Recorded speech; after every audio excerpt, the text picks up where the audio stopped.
करते हैं सिल्वर बीस की। निपॉन की तरफ से या निपॉन एएमसी की तरफ से आता है सिल्वर बीस, यानी कि आपका सिल्वर ईटीएफ। सिल्वर ईटीएफ आज 86.30 पे क्लोज हुआ सिल्वर बीस। बजट आया, बजट के बाद बहुत सारे सेक्टरल स्टॉक्स कह लीजिए या ईटीएफ्स कह लीजिए फॉल कर रहे थे। इवन एचडीएफसी स्मॉल कैप 254% तक मैंने डाउन देखा। 169 तक का प्राइस गया था, अभी उसके बाद शायद 176 कंप्लीट हुआ सिंगल ईटीएफ का। और यही जब मैंने सिल्वर को देखा तो सिल्वर के साथ क्या हुआ कि सिल्वर 86.30 पे क्लोज हुआ, लेकिन जब मैंने देखा तो मुझे 83 पॉइंट समथिंग वैल्यू पे मिल रहा था। अब बात क्या है सिल्वर को लेके, देखिए सिल्वर को मैं तब से फोकस कर रहा हूं, तब से मेजर कर रहा हूं, लगभग पिछले एक साल से, दिवाली से पहले से। दिवाली पे जो सिल्वर था, अगर आपको याद हो तो 72,000 के लगभग 72,000 रुपये चांदी थी। लगभग वही रेट आपको ईटीएफ में मिल जाता है, कुछ 500,000 रुपये का डिफरेंस के आसपास यहाँ पे। तो वो 72,000 का जो सिल्वर का रेट अगर मैं देखूं, यानी कि 72 रुपीज़ का सिल्वर बीस 67 तक मुझे मिला है जनवरी के आसपास, या कभी इस रेट्स में मिला होगा। तो जब भी वो 67 या इस रेटों में आया तो मैंने हमेशा बोला सिल्वर अब यानी कि चांदी अब सोना हो गया है। और 67 के रेट्स के बाद उसने जो चलना चालू किया वो फिर 100 तक उसने टच किया, और 100 टच किया उसने 8 जुलाई को। सिल्वर बीस टच किया 8 जुलाई को 100 रुपये, यानी कि 67 से अगर आप कंपेयर करें 67 to 100 एक बहुत बड़ी यात्रा है। यानी कि 30% से भी ज़्यादा वैल्यू आपको दिखाई देगी। 100 से 67 तो बड़ी वैल्यू देगी, और 67 से 100 तो और ज़्यादा कैलकुलेशन निकल के आएगी। तो आज मुझे जब एक मौका दिखाई दिया कि इसका टॉप है 52 वीक हाई है 100, और आज मुझे ये मिला है 83 रुपीज़ में, तो मैंने कोशिश करी कि आज इसके ऊपर काम किया जाए। स्वागत है आपका इस चैनल में ETF mastery with Nifty 50 insights. मैं कोई सेबी सर्टिफाइड रिसर्च एनालिस्ट नहीं हूँ, ना सेबी सर्टिफाइड आपका एडवाइज़र हूँ। So what I would like to tell you is, मेरी इस चैनल को या मेरी इन बातों को सिर्फ एक ही तरीके से आप समझें कि यहाँ चैनल पे आके आपको क्या नॉलेज मिल सकती है, क्या मोटिवेशन मिल सकता है, क्या नॉलेज मिल सकती है, जिससे आप अपने लिए किचन ट्रेडिंग कर सकते हैं। देखिए उद्देश्य तो मेरा वही रहेगा कि यहाँ पे रह के आप अपनी किचन की जो रिक्वायरमेंट है उसको मीट आउट कर पाएँ। अब बात करते हैं, वापस आ जाते हैं इस टॉपिक पे सिल्वर के ऊपर, कि सिल्वर जब 67 से चलना चालू हुआ और 100 तक पहुंचा और आज वापस 83 के रेट्स पे है, तो आपके लिए क्या है, मेरे लिए क्या है। देखिए मैंने आज एक न्यू पोजीशन क्रिएट की है। अब न्यू पोजीशन क्रिएट करने के बाद कल हो सकता है ये सिल्वर ऑलमोस्ट और गिर जाए, क्योंकि आज लगभग ये 3000 की वैल्यूएशन आसपास गिरा, 0.70% तक क्लोजर आया। तो अगर हम देखें तो एक अच्छी वैल्यू आपको डिप मिला, मुझे भी एक अच्छा डिप मिला, तो मुझे एक buying opportunity milli.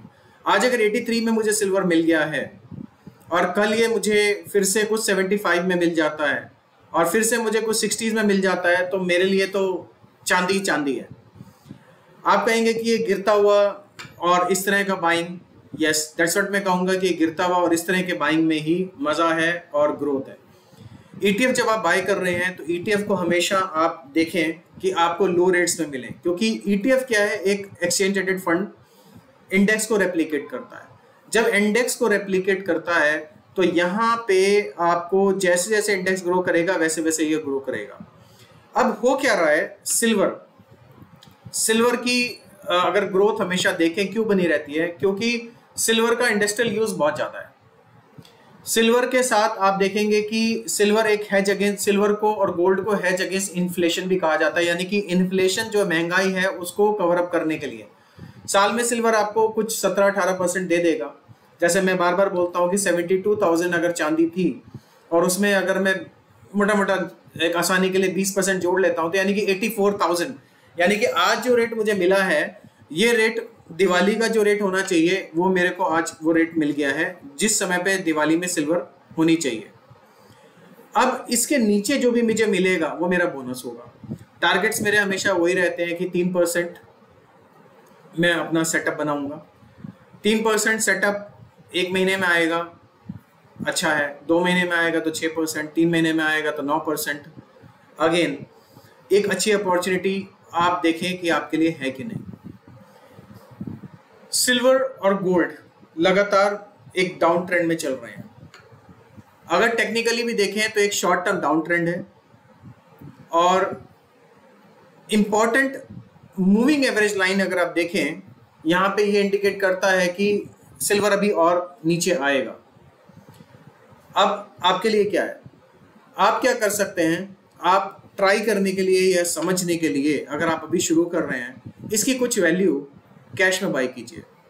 For example जो भी आपको ठीक लगता है आप कर सकते हैं। अगेन फाइनेंशियल एडवाइजर से आपको बात करनी होगी, पूछना होगा कि ये पोजीशन आप बनाएं ना बनाएं, बट मैं अपना बताता हूँ कि मैंने ये कैश में और ETF प्लस MTF के साथ इन पोजीशंस को बनाया है।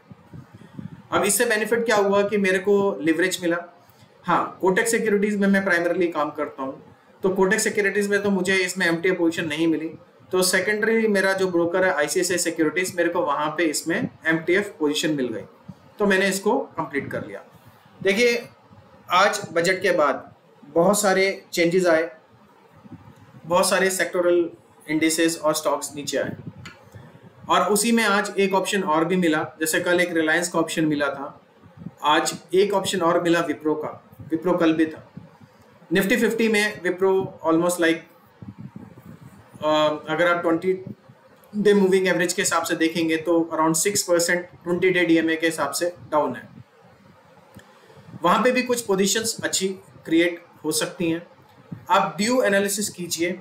मैं आपको बार बार एक ही बात कहूँगा कि यहाँ पे जो भी आपको कुछ बताया जा रहा है उसको आप लास्ट 20 डे मूविंग एवरेज के हिसाब से देखिए। स्टॉक्स हमेशा बढ़ते हुए होने चाहिए, और ETF अगर आपको डाउन मिलते हैं या नीचे गिर रहे हैं आप वहाँ बाय कर सकते हैं। बिकॉज अगेन मैं अपनी पास्ट स्टोरी आपको यहाँ पे बोलूँगा कि Infosys IT sector, IT Infosys, IT20, SBI ETF IT, या इस तरह के जो भी IT सेक्टर के स्टॉक्स थे जैसे TCS,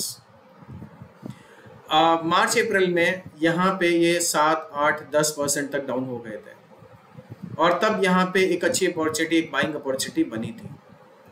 तो गेम इस मार्केट में क्या है, किसी को नहीं पता कल मार्केट क्या होगी। अगेन कल की मार्केट डाउन आएगी, यानी कि मार्केट में डाउनवर्ड ट्रेजेक्टरी स्टार्ट हो सकती है क्या, कुछ मार्केट 5% गिर सकती है क्या, डोंट नो, हो भी सकता है। मार्केट 5% बढ़ सकती है क्या, हो भी सकता है। बट आपको क्या करना है, आपको समझना होगा अपने लिए, आपके लिए क्या ठीक है, कहाँ आप अपने लिए पोजीशन क्रिएट कर सकते हैं, कौन सी पोजीशन आपके लिए ठीक है। मेरा आज का ये एनालिसिस सिल्वर ETF को लेके था, जहां मैं बार बार बता रहा हूँ कि 100 से आज सिल्वर ETF 83 आया है। अगर हम 100 से देखें तो आज ऑलमोस्ट 17% डाउन है। क्लोजिंग 86 पॉइंट समथिंग आया है, तो 13% डाउन है। अब इसमें और डाउन जा सकता है क्या, बिल्कुल जा सकता है। कितना जा सकता है नहीं पता।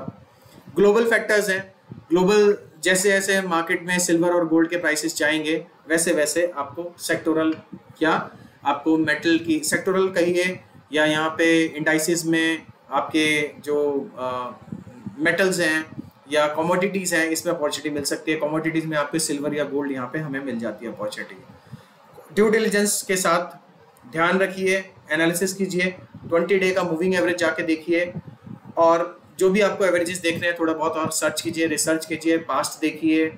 डिफरेंट वेबसाइट्स हैं, moneycontrol.com पे जाके आप पूरा पास्ट 6 मंथ्स की हिस्ट्री देख सकते हो। दिवाली से दिवाली को चेक कीजिए, खुद की सेल्फ लर्निंग कीजिए, किसी के ऊपर बिलीव मत कीजिए। और अगर आपको चैनल अच्छा लगता है इसको देखिए और अपनी किचन इनकम को बरकरार रखिए। बेसिक्स के साथ कुछ इन्वेस्टमेंट्स करते रहिए, जो भी आपको ठीक लगता है, जहाँ भी आपको वैल्यूएशन नज़र आती है आप बेसिक्स के साथ स्टार्ट कीजिए। अपना ट्रेड सेटअप बनाइए, 3%, 5%, 10%, जो भी आपको अच्छा लगता है, और इस चैनल के साथ बढ़ते रहिए, ग्रो करते रहिए।